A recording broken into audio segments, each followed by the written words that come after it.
Hey yo, what is the deal, YouTube? I'm I. Welcome to the channel. If you're new here, please think about hitting that sub button for me. Today I got an album review of Joyner's debut studio album, ADHD.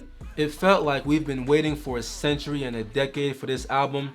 For a minute there, I thought we had another Dr. Dre detox situation on our hands, but I'm glad that it's finally here now after all this time. He called the album ADHD because it's something that he dealt with all his life. People close to him often made him feel like he wasn't normal like the other kids, and now it's like he's standing in solidarity for the millions of kids out there who not only deal with ADHD, but mental illness in general. He made something of himself, he's blossoming, his star is shining, he owes no one a thing, and he wants to get back at everyone who did him wrong, everyone who didn't want to attempt to understand what he was going through.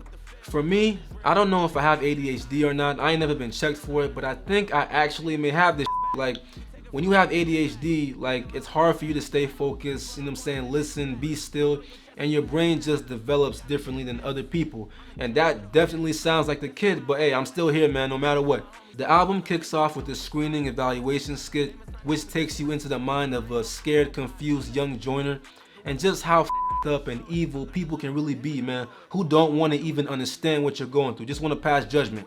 That skit made me hella uncomfortable and mad when I heard it. Like, get in the comment section and let me know how you felt about that skit. On songs like Lotto and Broken Stupid, Joyner talks about the horrible beginnings he faced, but still keeping the dream alive, right? Still believing in himself no matter what. And now, like, my man is living so good, he feels like he hit the lotto. When it comes to my favorite song on the album, it's a tough one, man. Like, there's nothing but heat on this album. Like, I love ISIS, I Lied, I love Lotto, Gold Mine, Revenge, but I gotta say that my favorite song is either between Devil's Work or Will. It just seems like in hip hop, people are always getting taken away before their time, and it's rarely natural causes.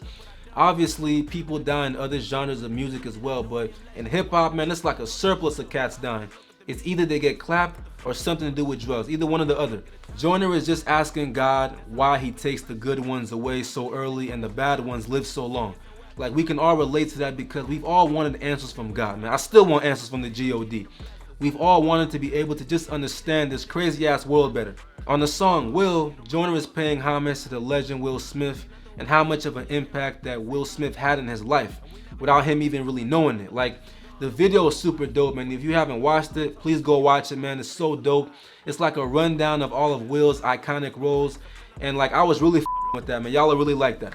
Even though this album was supposed to come out a minute ago, when you listen to this, how dope it is, you can't really stay mad at Joyner. It makes sense why it took so long. It's a masterpiece. There are 18 tracks on this album, and 9 of them are singles. I'm used to seeing 3 or 4 singles, but 9, I've never seen no like that before. I'm gonna give this album a 10 out of 10. The production was dope, and I think that there were maybe only 2 or 3 songs that I wasn't rocking with on here.